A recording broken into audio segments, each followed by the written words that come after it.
Coming up on CBC Vancouver News.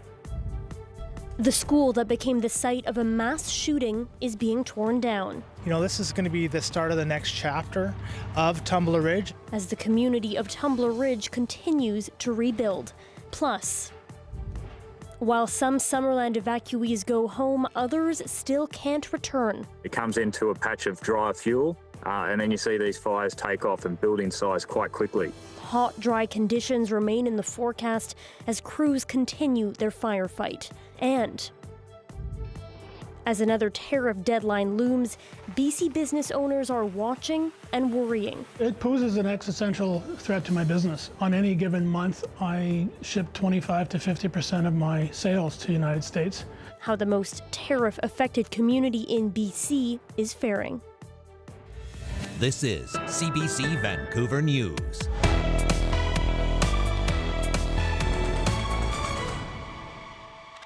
Good evening, thanks for joining us. I'm Michelle Gassoub. Teardown work has begun at Tumbler Ridge Secondary School months after a mass shooting killed 6 people, including 5 children. We spoke to our Matt Preprost earlier today, who talked about the work that has now begun. Yeah, hi, Michelle. As you can see behind me is the south wing of the former Tumbler Ridge Secondary School, scraped down to its metal beams today. Now, this is where the school's auto shop class was, where the trades area was located. There was even a fish farm that students enjoyed in this part of the school. The school has been around for as long as the town itself. It's held a lot of memories, and of course there's been a lot of emotions today as residents gathered on the hillside next to me watching it come down after the events of February 10th. I spoke to one resident who came out to watch today's demolition get underway. Here's what Chris Norberry had to say. There's a lot of good memories here in Tumbler Ridge that have happened at that school, and I think it's very natural that a lot of those past feelings are coming back. But you know, this is going to be the start of the next chapter of Tumbler Ridge and its students. You know, the student body and the teachers had their opportunity to say what they wanted, and this is what they want, and you know, I stand behind them in that. As you just heard from Chris Norberry, students and teachers had a big say in determining the future of this school. The community was also asked for their input, the majority supporting tearing down the school. Matt, what's happening for students as they wait for their new school to be built? We also dropped by the Tumbler Ridge Elementary School site just a few blocks away. That's where a temporary modular campus for students has been set up and is being expanded. Crews were building a gathering space today that's going to be open for the new year, the new school year. There's about 8 or 9 classroom pods, about 2 counseling areas, some offices. There's a mobile trades training classroom that's also been set up. The site behind me, the former secondary school here, is going to be returned to grass. That work will be complete by the fall. Of course, the school district is working on designs and concepts it plans to bring to consultations with the community later this year. And of course, discussions are also going to get underway about what a future memorial site here in the community might look like. I spoke with Mayor Daryl Krakauka. Here's what he had to say. When we talk about a memorial, permanent memorial, that'll be dictated by the families that have lost loved ones, and as they go through their grieving stages and stuff and are prepared to have that conversation with the district, then we'll have a conversation and what that permanent memorial looks like and what location they would like to see it at. You know, whether that is where the secondary school was or if it's another place in the community that they feel more comfortable with. Michelle, like I said, a lot of emotions here in the community today watching this Tumbler Ridge Secondary School come down, and a lot of work still to do to bring some sense of closure and normalcy for students and families. Our Matt Preprost reporting. Thanks, Matt. More Summerland residents are returning home after some evacuation orders were downgraded to evacuation alerts over the weekend, all part of a phased re-entry plan. The nearby Bald Range wildfire, which caused the initial evacuation, continues to grow, but it is moving away from the community. Pinky Wong spoke with our Janella Hamilton earlier today. The Bald Range wildfire is still classified as out of control, and it has now grown to around 212 square kilometers, and that's among 126 active wildfires currently burning in BC right now. And as you said, more residents are now allowed to go home because 1,200 properties were downgraded to an evacuation alert from evacuation order. So for context, Janela, when the fire first broke out in the start of the month, more than 5,000 properties were put on evacuation order. So the mayor of Summerland says damage assessment have now been completed. They're starting to notify residents of the conditions of the properties. We can't provide that official word until we've done those damage assessments all around town, which we've now done, because it would be, you know, if you make a little mistake and you tell somebody, oh, you've lost your home, and it turns out they didn't. I mean, imagine how, you know, what kind of, you're messing with some people's minds that would be. So he says he hopes more evacuees could go home soon, but fire conditions could change anytime. And Pinky, after the explosive growth of wildfires across BC last week, support is coming from far and wide. I understand more firefighters have come here from places like Mexico and Australia. How are they helping? Yeah, Janelle, so we spoke with the agent representative for Australia and New Zealand, and he said more than 40 firefighters from his region are now here battling the Bolt Range wildfire in Summerland, and he described the blaze here as dynamic, unlike what he sees in his home country. Take a listen. Yeah, when we start to see a little bit of a calming, all of a sudden the weather may shift a little bit. It comes into a patch of dry fuel, and then you see these fires take off and build in size quite quickly. That sort of stuff doesn't really happen as much in Australia. Yeah, so the BC Wildfire Services said smoke is expected to linger in central and southern BC with light winds to the start of the week. That's the CBC's Pinky Wong reporting. The Victoria Transit Riders Union held a rally outside the BC Transit office in that city today in solidarity with the BC Transit Workers Union. Solidarity, driver! Solidarity, driver! Solidarity, driver! Solidarity, driver! Today, transit workers in Victoria began a uniform ban after 3 union chapters representing thousands of transit workers in Metro Vancouver and Greater Victoria issued 72-hour strike notices last week.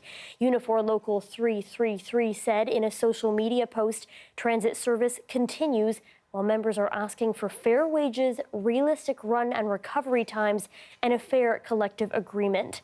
BC Transit, which operates Victoria's transit system, told CBC News in an earlier interview it remains committed to continuing negotiations.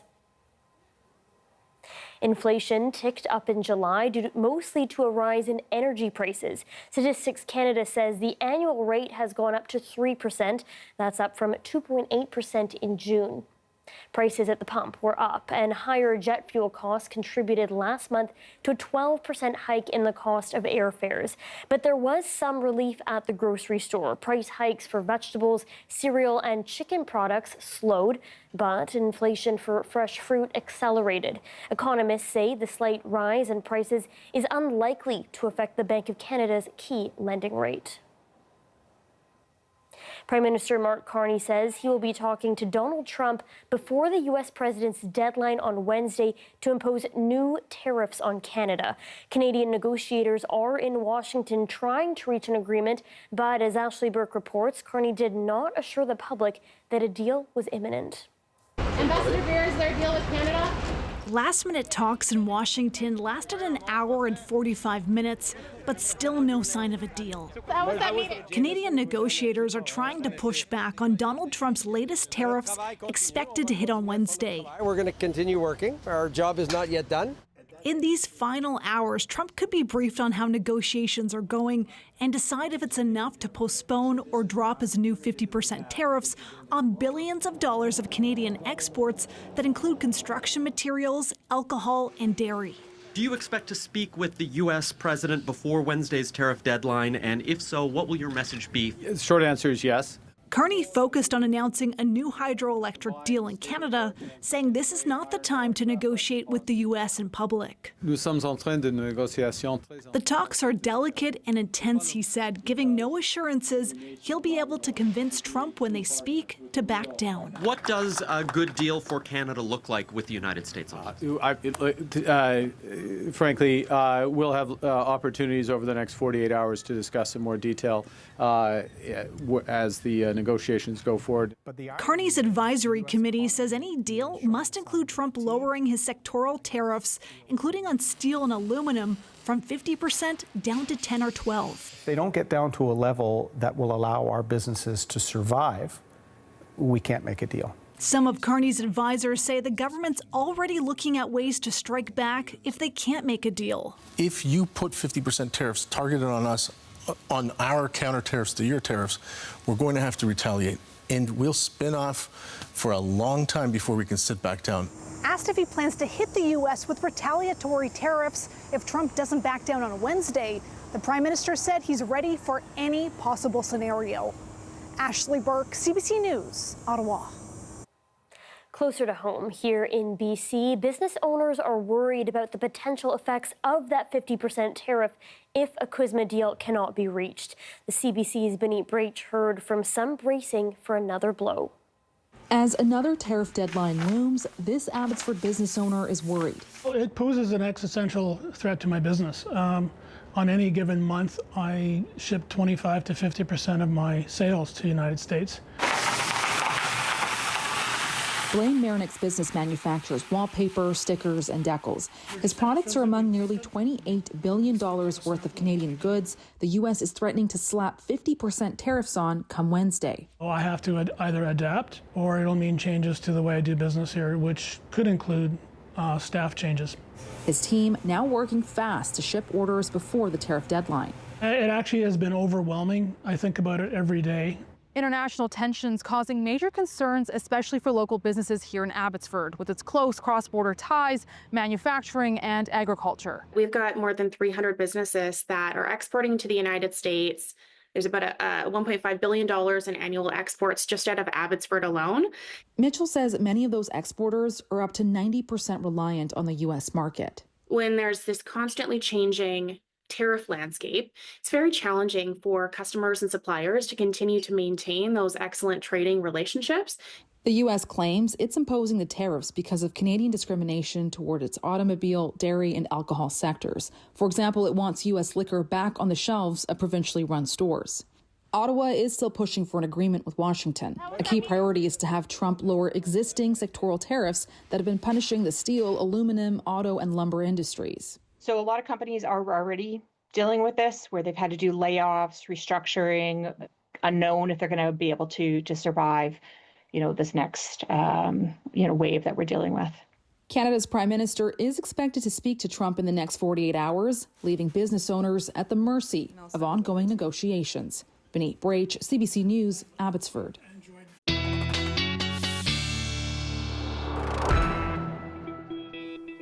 Weather specialist Riley Lachuk joins us now with our first look at the weather this hour. There is lots to talk about, from smoke to those wildfire conditions. So Riley, tell us, what are you tracking right now? Hey, thanks, Michelle. We're going to start with a look at the air quality warnings as they stand. And these have been fluctuating pretty considerably throughout the day today, thanks to a shift in winds to a more north to northwesterly. And that's really going to shift where the bulk of the smoke and the worst of the air quality is. So a good chunk of the southern third of the province under yellow air quality warnings, but parts of the central Okanagan into the Fraser Valley under orange level warnings right now. That's simply because of that shift in wind. Earlier, we did have those warnings in place for Penticton into Kelowna, but things starting to fluctuate a bit. Looking at the air quality health index forecast into tomorrow, looking at things staying moderate through Kamloops into the South Okanagan, but nearest to where we have those fires burning, Michelle, likely seeing that air quality back to high or very high. Thanks, Riley. Simon Fraser University's pipe band, now world champions. This comes after a major international competition. We bring you the story of why it's such a big win for a Canadian team. That story is coming up after the break.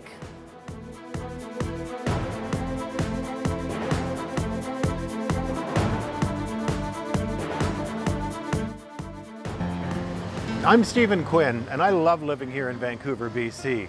It's a city with world-renowned beauty, but it's not all sunshine and rainbows. In our new daily podcast, This is Vancouver, we're exploring the diverse range of issues and stories in the city, the good, the bad, and everything in between, as told by the people who live it every day. Don't miss This is Vancouver, available wherever you get your podcasts, and I'll talk to you soon.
Simon Fraser University's pipe band has been crowned the world champion after a major competition in Scotland. As Meet Breach reports, it's the first time in 16 years a team outside the UK has won the coveted title.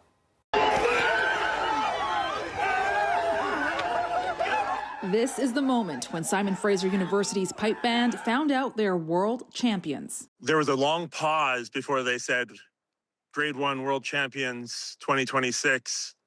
And then they said Simon Fraser University Pipe Band, and it was this great sense of joy. It's the first time since 2010 a band from outside the UK has won. Organizers say the competition in Scotland is the biggest week of piping in the world, bringing together the best of 211 bands for a thrilling and fiercely contested event. There's so many great bands over here, especially in Scotland and Northern Ireland and Ireland. To be competitive with them is amazing, and to obviously come out on top is even better. After 17 years, the SFU band has done it again, winning their 7th World Championship.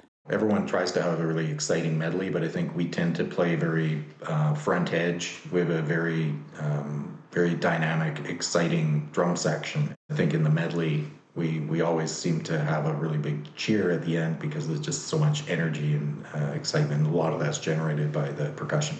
He says the percussion is all written from scratch by their lead drummer. The band started practicing in the fall, carefully selecting what they play from traditional tunes and modern compositions. We have people from all walks of life in our band. We have teachers, we have lawyers, we have students. On evenings and weekends, we play bagpipes, and we try to improve and try to do what we love and try to come over here and win the World Championships. And they did. 4 performances over 2 days. This was part of their winning medley.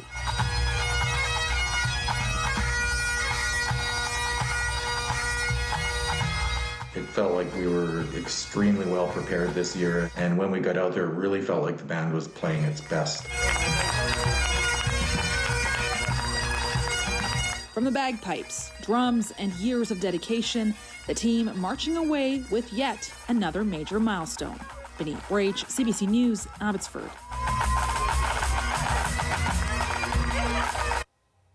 A Vancouver-based settlement service that's been helping newcomers to come to the country for decades is celebrating a milestone. As Ruby Cornish tells us, Mosaic marked its 50th anniversary Sunday. At first glance, these identity documents look pretty convincing. It looks like a Canadian passport. Yeah, exactly. But they won't get you far. They're a special memento for walkers celebrating 50 years of Mosaic, a Vancouver-based immigrant and refugee settlement service. Volunteers are waiting for us and putting the stamps. So it's like we are meeting all these milestones are along the way.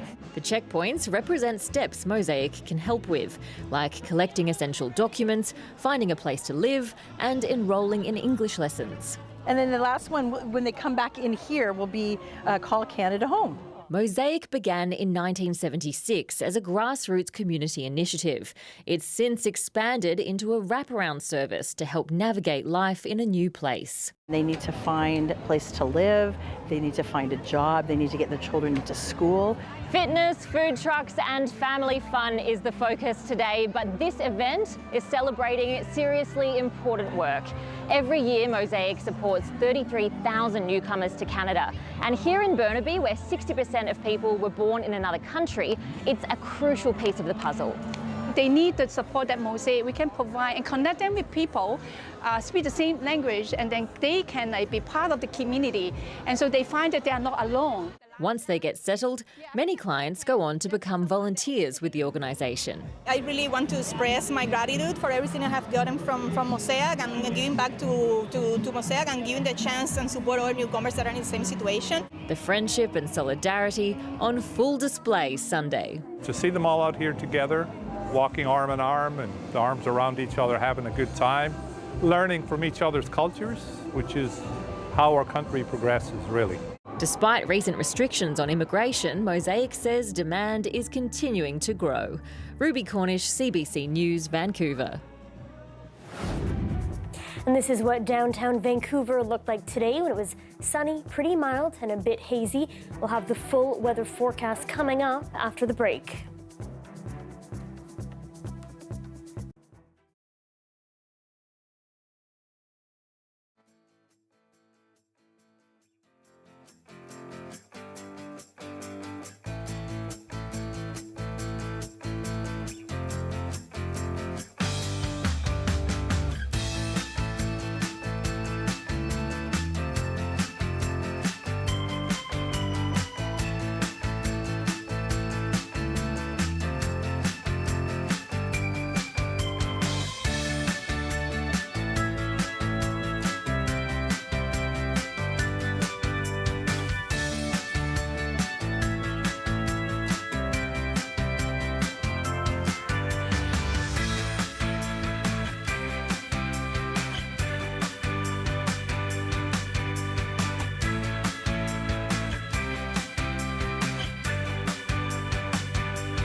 Donald Trump's Middle East envoy and son-in-law Jared Kushner has wrapped up 2 days of meetings with Israeli and Hamas leaders. It's the latest attempt by U.S. officials to push its stalled plan to end the war in Gaza. But as Crystal Gumansing reports, there is already sharp pushback from one Israeli lawmaker even before a path to peace can be found. A new path forward has been agreed following a lengthy meeting between U.S. envoy Jared Kushner, members of the Board of Peace, and Israeli Prime Minister Benjamin Netanyahu. Disarmament was the reason Netanyahu gave when he rejected the 15-point peace plan on August 9th. He said Hamas had to give up all of its weapons and they should be destroyed. Until that happens, Netanyahu said Israel Defense Forces would remain in Gaza.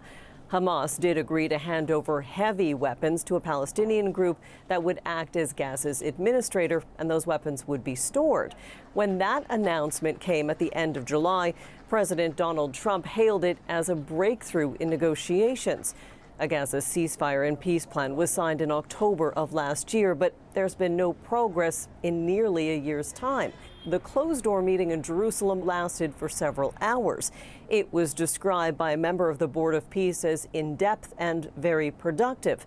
According to a statement released by the Israeli Prime Minister's office, Israel has agreed to form 2 working groups on Gaza. One for demilitarization and disarming, the other focusing on health, which would include sanitation and clean water. No timelines were attached. Ending the war and following the U.S.'s lead has resulted in strong reactions from members of Israel's far right, including Itamar Ben-Gvir. Once again, he is drawing attention for comments made about Palestinians. In a podcast interview, he said, "It's no secret I disagree with the Prime Minister. I think targeted assassination should be carried out in Gaza, taking down 30 to 40 every night, not just those who pose immediate threat. There are people who are not worthy of life. They shouldn't live. They're not even people." He has made similar comments in the past, drawing international condemnation. With an election campaign underway in Israel, the war in Gaza and Israeli security will be front and center, and more inflammatory comments are likely. Crystal Gumansing, CBC News, London.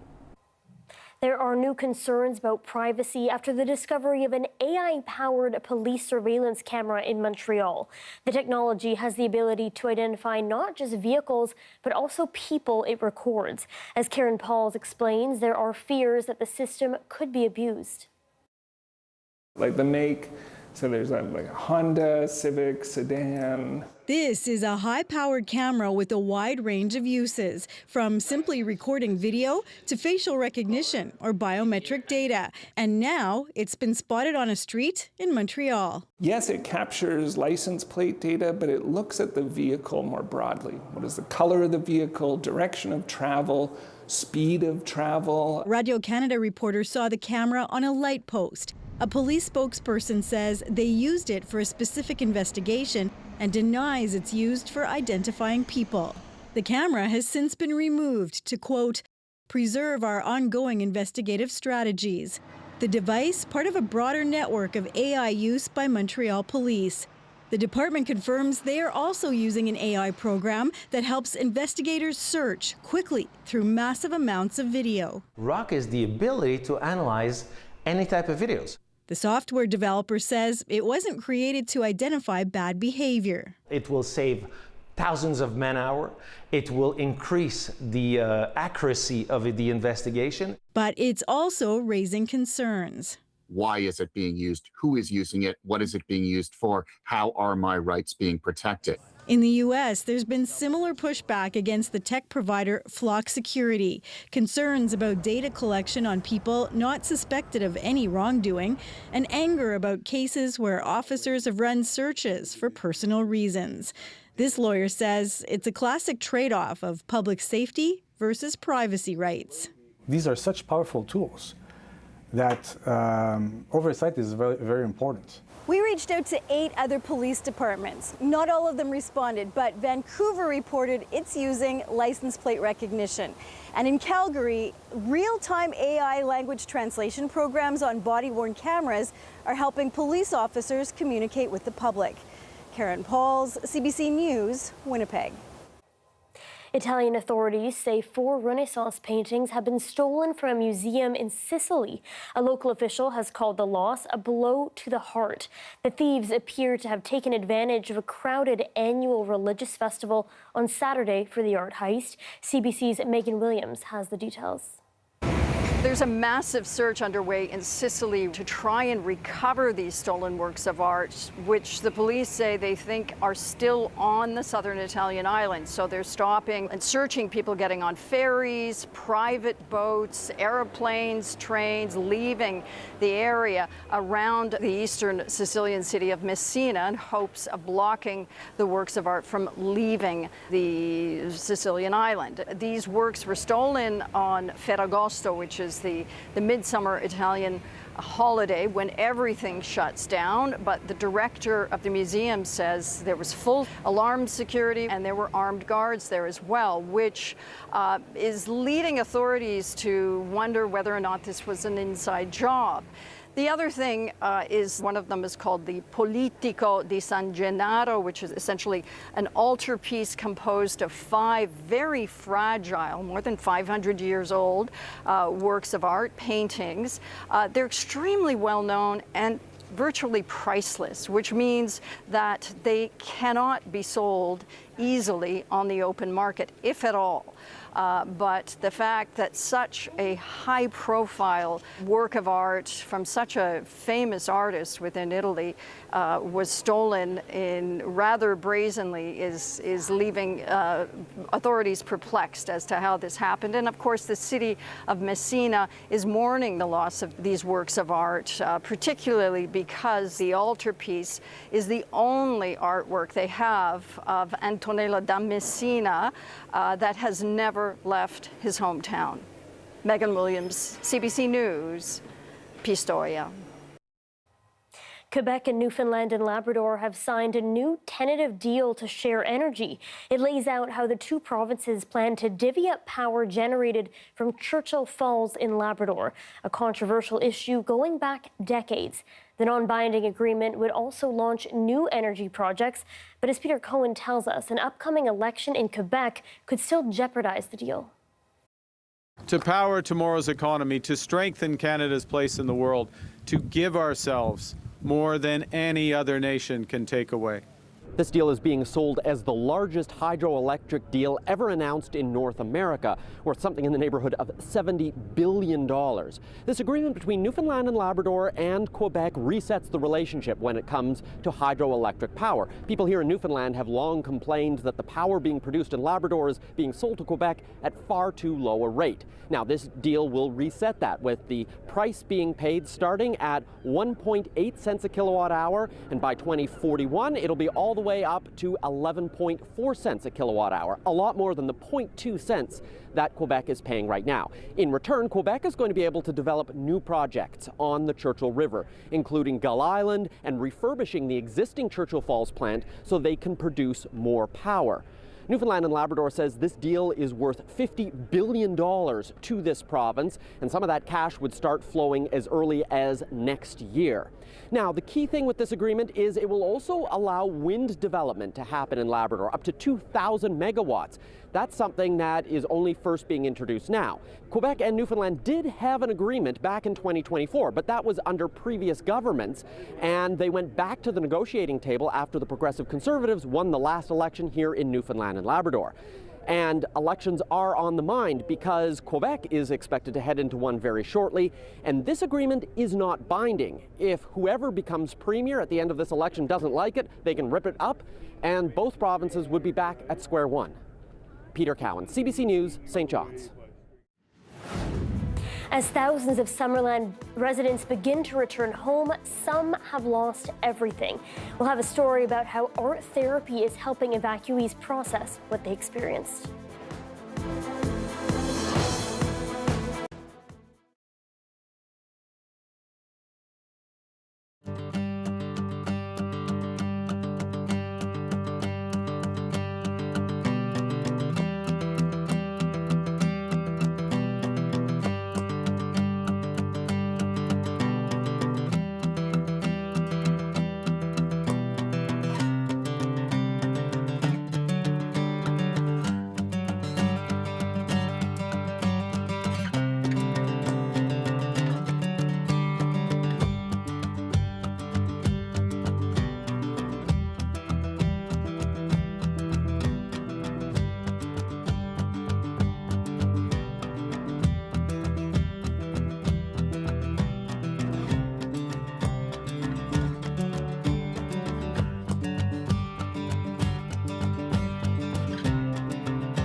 We now know the number of properties that were damaged due to the devastating Bald Range wildfire near Summerland. The regional district of Okanagan-Similkameen says approximately 150 structures were damaged or destroyed in the district, including 40 in Summerland. They say the district is working on contacting and informing those whose properties were affected, and they continue to plan timelines for re-entry for those still under an evacuation order. Warren Park is traveling to the Okanagan to pick up horses that evacuees had to leave behind. He says it's emotional work, but it's what neighbors do for each other. Our John Hernandez spoke with him about what made him stay behind. People show up for each other when they need it. You know, you think about that sometimes. Like, what would happen if you're in a situation like that? And it's humbling to see how fast people's neighbors are, community members are to spring into action and offer support.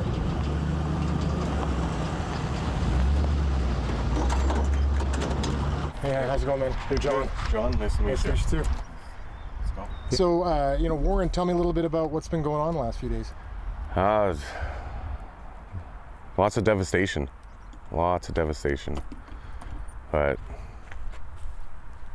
it's a lot of people coming together and doing what needs to be done for the animals and getting them to safety and all that.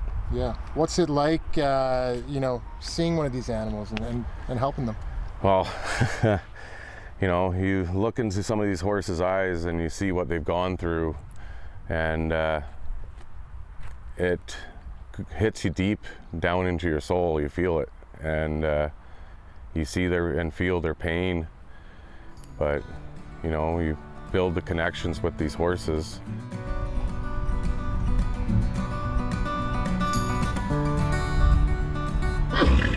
What's been the biggest challenge throughout all this? Just getting into some places, getting through the red tape, I'd say. Yeah. Because, once you get there, the animals are pretty cooperative. We've had a few difficult ones, but there was a couple that we were like so close to having to just let go, but I was like, no. We got them in, so. What's going through your mind when you're in a situation like that? Just keeping the animal calm and being calm myself, and that's the main thing. Yeah. Because they feed off your own energy, so.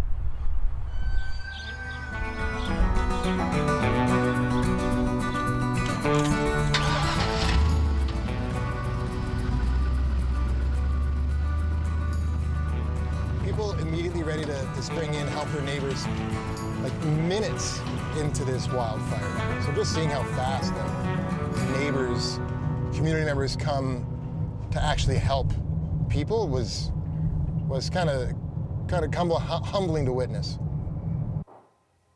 With more than 150 structures destroyed in the Bald Range wildfire, many residents have lost everything. Many are still living with the memories of having to be evacuated on short notice. The CBC's Tiffany Goodwin has more on an art therapy program helping evacuees process that trauma. At this comfort center for evacuees, art is an escape. The paint hits the canvas, each stroke helping kids stay present in the moment, away from the horrors of the Bald Range wildfire. So is that the bird that's flying now? Help up the water. The Penticton and District Community Arts Councils providing outreach to evacuees, offering art as an outlet for kids and adults. It was something that we put together last minute just because we believe in the value of art and how it can bring comfort and occupy those that are waiting in a time of crisis. When Stephanie Lines, a poet, was forced to leave her home, she turned to what she knew best.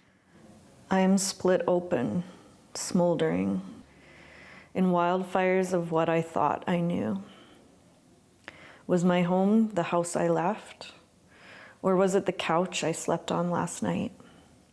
The poem, a reflection of what was, or the woods that were my refuge before they burned, and is to come. I really think of the land and how altered it will be, how altered it is already from the fires.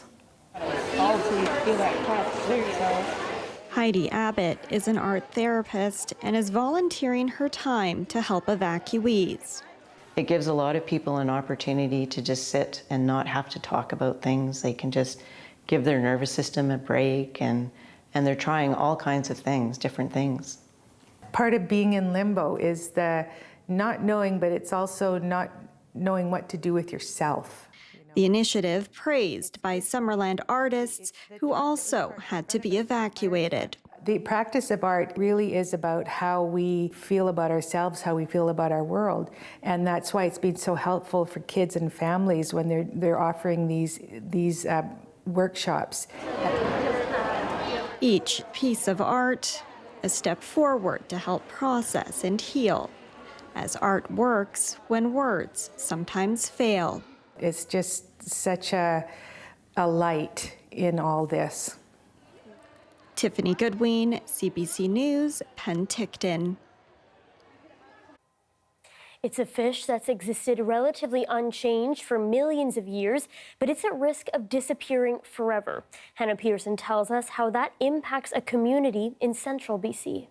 So their eyes are actually quite small. Tours at the Nechako White Sturgeon Conservation Center happen twice a day, every day, during the summer months, where visitors are given a rare glimpse of an endangered prehistoric fish and the efforts needed to conserve the unique species. When you do see them, whether it's here or in the wild, it's really a special moment to see these fish.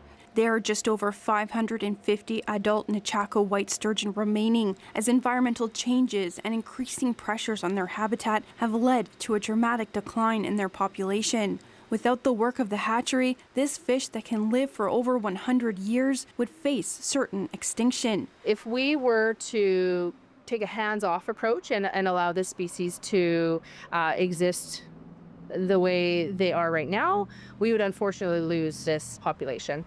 Built in 2014, the hatchery is dedicated to maintaining the unique genetic diversity of the Nechako white sturgeon. Staff rear sturgeon in giant tanks with specialized equipment, using recirculated water from the Nechako until the fish reach 1 or 2 years old and can be released into the river.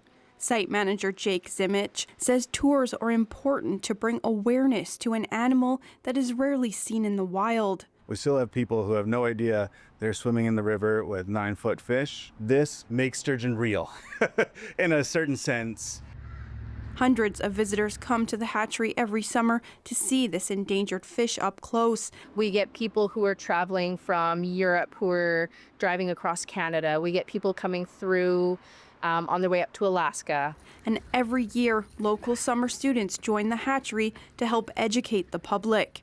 I, started learning about it, and I'm teaching it to children that were my age when I started learning about sturgeon. So it's been a really, really cool full circle moment for me. The hatchery is educating the public about the importance of preserving these fish while creating the first new generation of fish that will spawn naturally. These fish are here and they're struggling, and it's important to look after them. And even just coming by the hatchery and learning about them is helpful. Hannah Peterson, CBC News, Prince George. This weather update is brought to you by Elections BC. Local elections are this fall. There are rules for advertising, and Elections BC is here to help.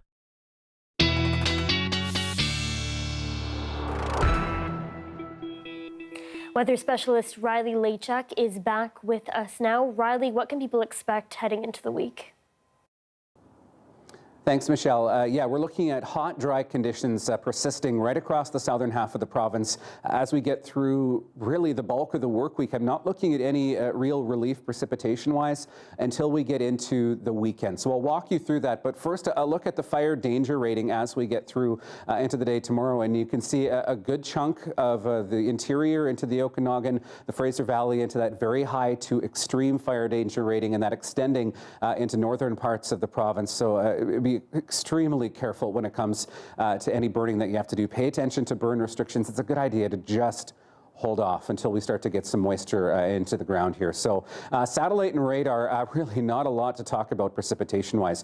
Hot, dry conditions through the interior, into the Okanagan, and stretching back into the south coast and onto the island. There has been a few showers pushing through parts of northern BC through the day today, but really that's all. All of this kind of dries up as it pushes southward as we get through the night. There is the potential into the early morning of a few spotty showers along the Rockies, maybe even as far west as Kelowna, but I wouldn't really bet on it. This is spotty at best.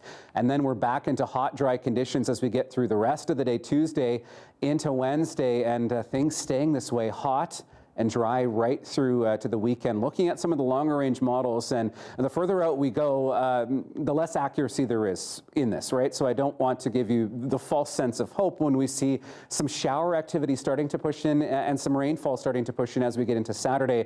This is very early on. We could see some of this modeling change either way, getting drier or wetter as we get toward the weekend, but certainly something to keep our eye on.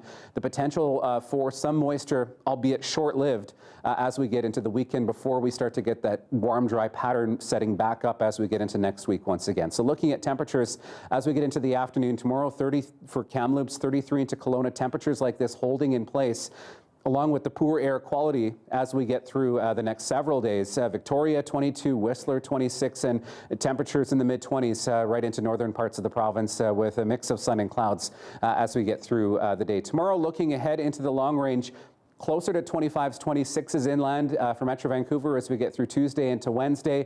Closer to 28, I think, possible inland as we get through the day on Thursday. We'll start to get some cloud cover building in as we get through Friday.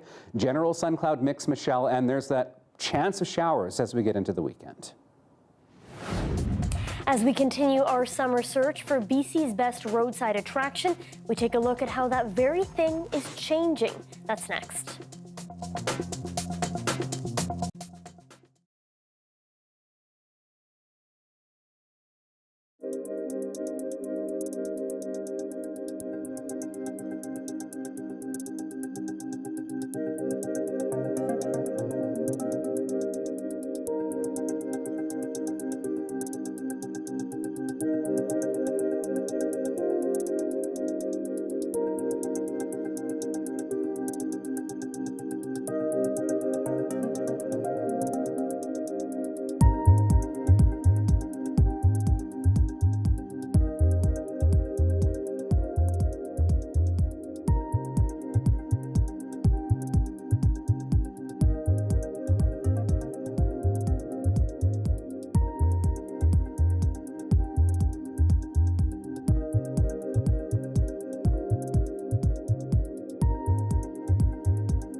CBC.org. Hi, I'm Amy Bell, and this is your CBC Inbox. They're big, fun, nostalgic, quirky, and beautiful. The search for BC's best roadside attraction is now on. We've put together the top can't-miss pit stops in a head-to-head elimination bracket. Be sure to vote for your favorite at cbc.ca/BC Search. And never miss a special programming series, event, or contest. Subscribe to CBC's e-newsletter and keep connected with us. This month, we've been doing a friendly competition to find the best roadside attraction in British Columbia. But as attractions age, some of the most famous ones could come under threat. And as Justin McElroy reports, that can leave smaller communities with tough decisions. They're often big, quirky, and on the side of the road. Now, roadside attractions do come in all shapes and sizes, but as the nature of tourism in British Columbia and North America changes, will our roadside attractions follow? The number of these attractions are fading. Like, things need to be maintained. They need to be repainted. They need to be repaired. In the second half of the 20th century, many small towns stuck to the same formula. Take something their town was known for, or maybe they created out of a mine, make a much bigger version of that thing, and stick it next to the side of the highway. But what happens when those roadside attractions get a little older, fade a little bit, and their maintenance bill becomes due? Towns and small villages and small businesses that might not be having a big profit margin are really faced with a challenge of, like, can we keep this up? In North Cowichan, the regional district decided a couple years ago to take down the largest hockey stick in the world for precisely those reasons. In Quesnel, city staff are currently studying the city's famous giant gold pan, which is showing serious signs of rusting. Across the Rockies, Tira the Tyrannosaurus might be facing extinction. The famed 25-meter-high T-Rex that welcomes people to Drumheller could be dismantled by 2029 when the lease on the land expires. How many dinosaur painting companies do you think are out there? But it's expensive and it is time-consuming, and if they're not seeing that big return on investment, and the thing about it is people are looking for bigger and better. And what's bigger than a giant gold pan or a hockey stick? Well, Mother Nature itself. On Vancouver Island, the Malahat Skywalk has quickly become a popular attraction, and near Vancouver, the sea-to-sky gondola attracts plenty of tourists. You know, I think of the gondolas and zip lines and stuff are actually, while they're kind of a ride, they're about seeing a natural feature up in a different way than you might otherwise. And while zip lines and gondolas are on the expensive side, there are smaller things that communities can invest in that offer the best of both worlds. If it was a toss-up between, $1 million on a roadside attraction or $1 million on a really good self-guided trail, I would probably tell the community to go with that self-guided trail, because that is also something that the residents are going to want to use. So what will roadside attractions look like in 20 years' time? It's hard to say, but he may be right. Because while what is cool to people changes over time, everyone needs places to walk and things to eat. Justin McElroy, CBC News. Caramios. Thank you for being with us tonight on CBC Vancouver News at 6. You can watch this newscast on CBC Gem, that's our free app, as well as on YouTube and our website, cbc.ca/BC. I'll have your next local news at 11 o'clock. That is right after the National. Have a good night.